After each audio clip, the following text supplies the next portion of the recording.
Wargamers. So Games Workshop had this live Q&A earlier, and it was really cool. They were able to answer a lot of the questions that we have about what 8th edition will look like. And I think it's the first time, at least in my memory, that they've done something quite like this. So again, a great example of how they're using Facebook, how they're using social media to engage with the community and really deliver products and content that we've been asking for. So kudos to GW. Let's take a look at some of what those questions were, their implications for the game, and kind of go through it piece by piece. Before we do that, though, I want to say thanks for watching. If you like this video, if you like any of my other videos, go ahead and hit that like button, hit the subscribe button, and the notification bell as well. That way you won't miss any of my other 8th edition 40K videos that are coming out in the near future. So, all right, I think probably the best way to do this is to break it down into different groups. Now, this was a live Q&A, so it was kind of a mishmash of random questions all over the board. But if you want to see that live Q&A, I provided a link in the description below, as well as a transcript of sorts, a written version of the Q&A that I got off of Facebook. So that's down in the description as well. But feel free to read those. The first thing I want to talk about is the rules format. Now, this is one of the biggest changes that we're going to see with 8th edition is we're not going to have these overcomplicated rules. The rules are going to look a lot different with 8th edition. And I don't mean that just in a superficial way. I mean that in a very substantive way, that the rules are going to be very different, much like Age of Sigmar, right? So the good news is that all models that are in the game currently will have rules under the new system. So no one is getting squatted, no one's disappearing. Every model that you own now will still be in the game whenever 8th edition hits. So that's good news. And even some additional models will be getting new rules. So they alluded to potential new factions or new models or something new coming with the new edition. And of course we know Death Guard are coming, so they may just be talking about that, but it's also possible that something else entirely is coming, which I think would be really interesting to see a new faction introduced into the game. And indeed, the Codex format is staying as well. So some people were concerned, myself included, that perhaps codices were just going to completely disappear with the addition of 8th, the introduction of 8th edition. So instead of having, books, we would just have these data sheets that we could download as PDFs or something like that. But they confirmed, no, the codices aren't going anywhere. We're going to need to buy new ones with the new edition, but we'll still have books. We'll still have codices like we're familiar with, but they're just going to have slightly different content because the rules are going to be pretty different. And on that note, they're moving to a keyword system. So that's going to be one of the biggest changes in the new rule set, is that they're going to be using a keyword system much like they have in Age of Sigmar. And if you've watched my Age of Sigmar review video, you know that I'm a big fan of this. I really enjoy the easily interpretable keywords that they have in that system. So instead of saying, instead of having some ambiguous rule about applying to psychers, it will just say that this rule applies for 2 models with the keyword psyker or something. So you don't have to guess on if it's a psyker or not, or what's a flamer and what's not. More on that in a minute, I guess. But it makes rules interpretations very easily because everything that a rule is going to address is in the keyword. So they gave the example of Space Marine special rules transferring only to other Space Marine models, as opposed to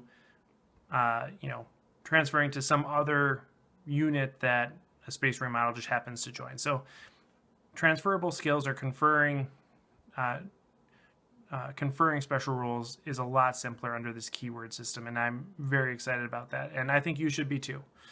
It's going to make things a lot easier. Along those lines, they also pointed out that this rule set, 8th edition, has been extensively playtested by a lot of different groups, including groups here in the US. So the Frontline Gaming crew, the Adepticon crew, amongst others, have spent a lot of time playtesting this and giving feedback to Games Workshop. So it's not a one-way street that has delivered 8th edition to us. It's been a collaborative process and has reflected a lot of the concerns that everyday gamers and competitive players have. So that's good. That makes me a lot more confident that 8th edition is going to deliver on the promises that they're putting forth, because they're putting forward some pretty strong claims that this is going to be one of the best editions, if not the best edition of 40K ever. And, you know, if it was just Games Workshop doing that, I'd be pretty salty about it. But the fact that they have people that are engaging in the community and hearing our concerns regularly makes me think that maybe that's true. Maybe this is going to be the best edition of 40K ever. And along those lines, also, we can expect regular rules updates. So particularly to the core rulebook, we can expect rules to be updated, you know, on an annual basis or something along those lines. And indeed, points are staying, at least for match play. So one of the things about the main rulebook is that it provides 3 different ways to play, as they've said multiple times. One of those ways is match play. That's the competitive, you know, traditional way of playing 40K. And in that system, points are remaining. You still have to pay for the unit. You still have to pay for upgrades. They termed it like a granular system. So you still have to do all the things that you do now with kitting out your units. In the other 2 ways of playing, those rules are relaxed or even abandoned. So you can basically select what level of detail you want in your army construction, which is nice. Of course, I'm still going to be just playing matched, but if you aren't a big fan of having to do all the math associated with that, this is a win for you. All right, so those are kind of some of the main rules format questions that they addressed.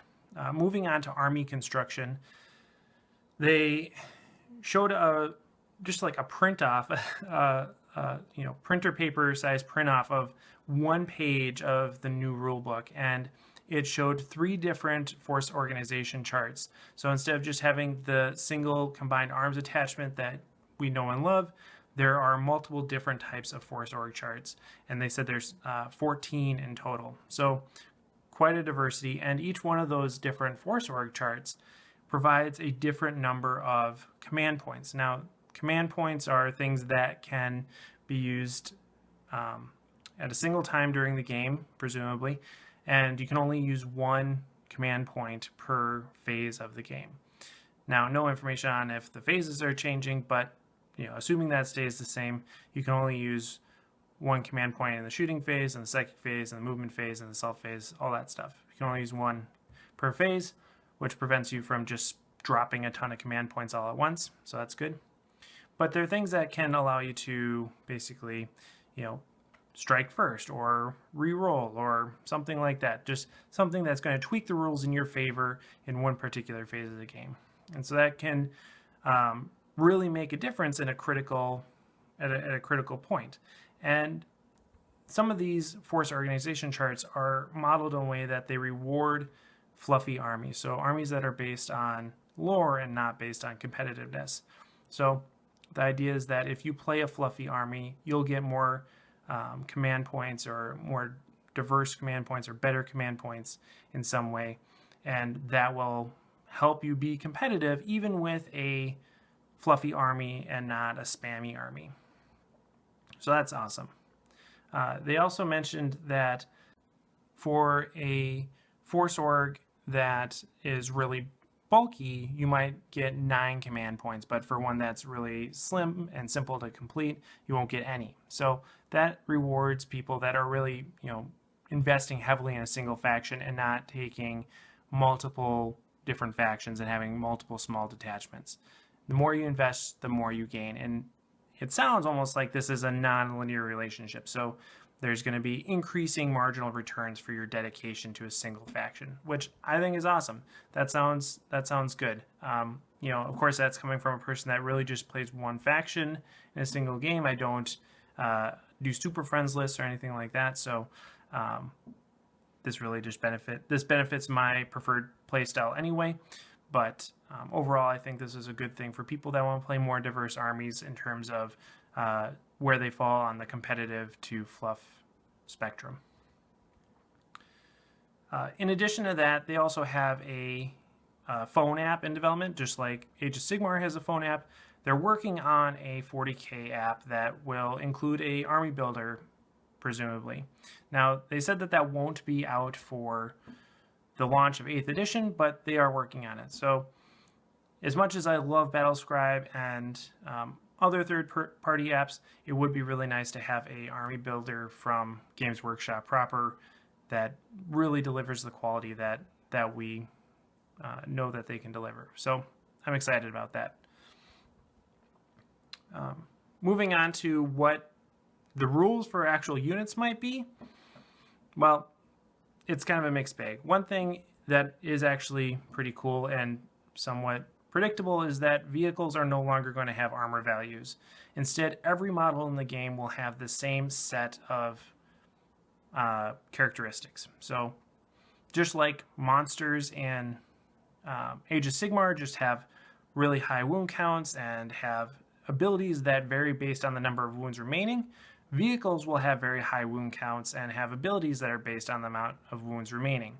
So that's going to be things like potentially changing their mobility, but most likely changing the number of shots that they can do, or the types of weapons that are available to them, things like that. At least that's how it works in Age of Sigmar.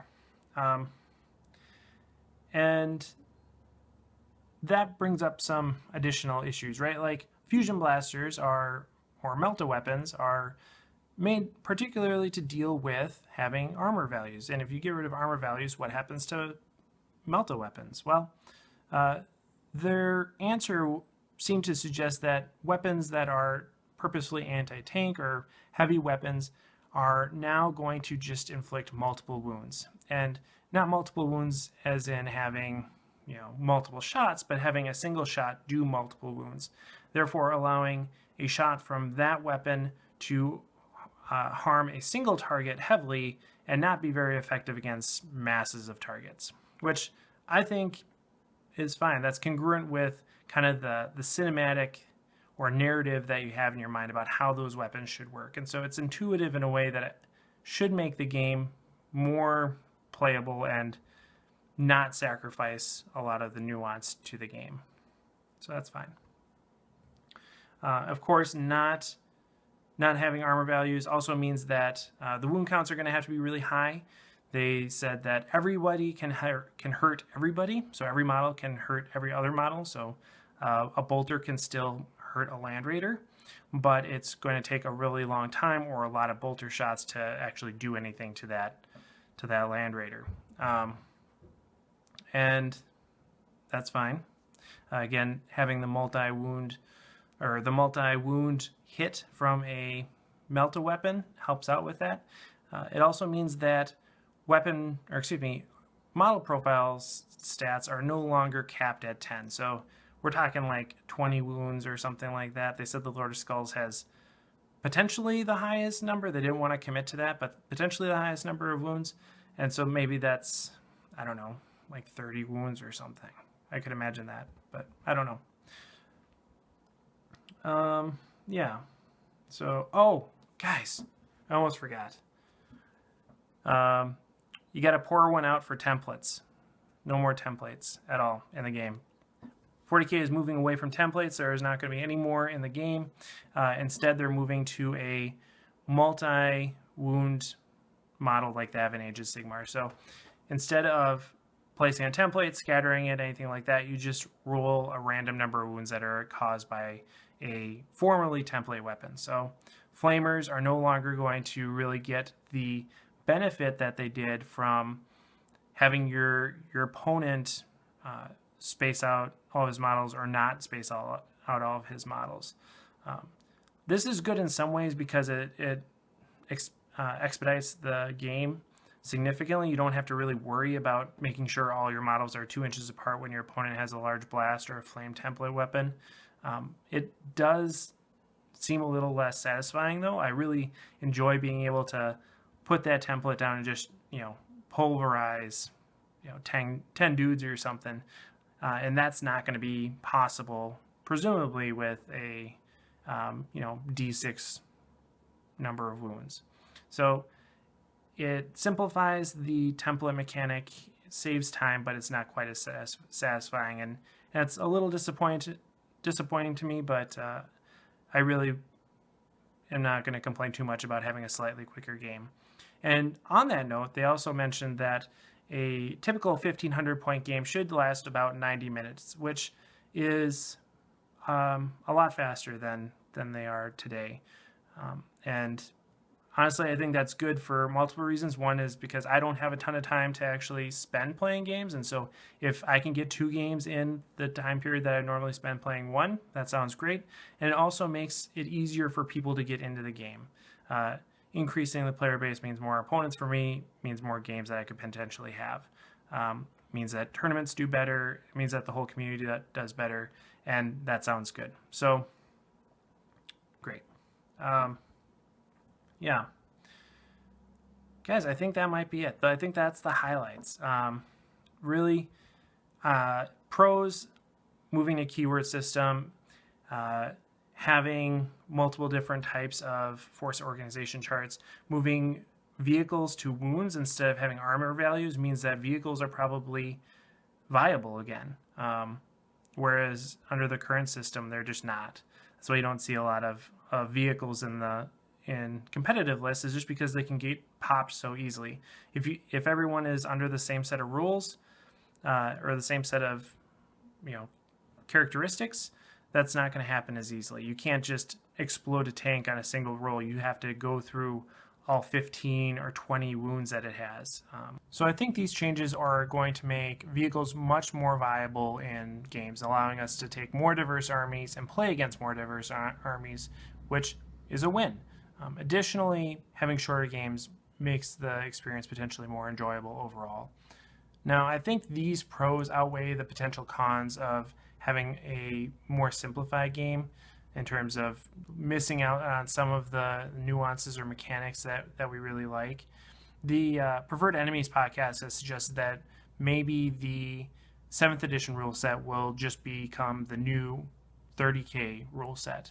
And with what we know so far about what Games Workshop and Forge World have planned for the Horus Heresy, at least as a consequence of them not updating the Horus Heresy rule set, that looks like it will be true. Now, whether or not they want Horus Heresy to get a new 8th edition version of rules, who knows? But so far, Horus Heresy looks like it's going to maintain the 7th edition rule set. So if you want to play more simplified rules, you can stick with 8th edition. Or if you want to have more complicated rules, you can move to Horus Heresy. Not great if you don't play a Horus Heresy army, but still an option. So thanks for watching, everybody. Let me know what you think in the comments below. And of course, happy wargaming.